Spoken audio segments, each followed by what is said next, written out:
Jubilee hills by elections లో మన party అభ్యర్థిగా తమ్ముడు నవీన్ యాదవ్ గారు నిలబడ్డ సంగతి, ఈ నవీన్ యాదవ్ గారు ఎక్కడ వాడో కాదు, స్థానికుడు, యువకుడు. ఈ మధ్యనే గడిచిన 3 పర్యాయాలు ఓడినా మీతోనే అడ్డు పెట్టుకుని ఉండి ఈ ఎన్నికల్లో మళ్లీ కొట్లాడుతున్నాడు మన కాంగ్రెస్ పార్టీ పక్షాన.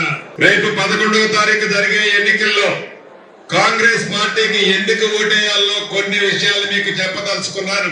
ఈ గడిచిన ఇంకా 2 సంవత్సరాలు పూర్తి కాకముందే ప్రతి పేదవాడి ఇంటికి 200 యూనిట్లు ఉచిత కరెంట్ ఇస్తున్నది మన ప్రభుత్వం.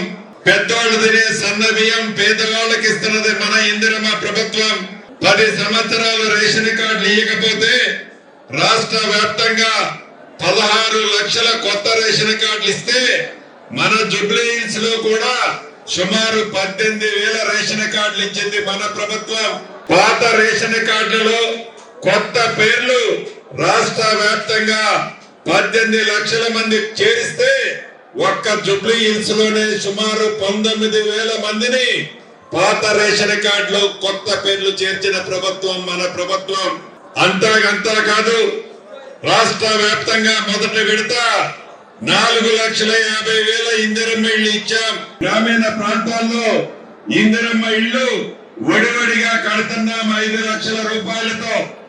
పట్టణ ప్రాంతంలో ఉండే నిరుపేదలు, ముఖ్యంగా మన వడ్డెర సంఘంలో కూడా చాలా మంది ఉన్నారు. మిత్రులు, సంఘ నాయకులు ఇంతకు ముందే అడుగుతున్నారు, అన్న గ్రామీణ ప్రాంతంలో ఇందిరమ్మ ఇళ్లు ఇస్తున్నారు, పట్టణ ప్రాంతంలో కూడా ఇందిరమ్మ ఇళ్లు కావాలి అని అడుగుతున్నారు. ఈ ఎన్నికలైన తర్వాత గౌరవ ముఖ్యమంత్రి రేవంత్ రెడ్డి గారు ఇప్పటికే సూచనలు చేశారు. మొన్న మీటింగ్ లో కూడా చెప్పారు, ఈ జూబ్లీ హిల్స్ కూడా ఎన్నికల తర్వాత 4,000 ఇళ్లు తప్పకుండా ఇందిరమ్మ ఇళ్లు ఇస్తాం. అర్హులైన పేదవాళ్ళు ఎవరైతే నా ఆడబిడ్డలు ఉన్నారో వాళ్ళకు కూడా, వడ్డెర కులాసులకు కూడా ఈ ఇందిరమ్మ ఇళ్లు ఇవ్వటం జరుగుతుంది.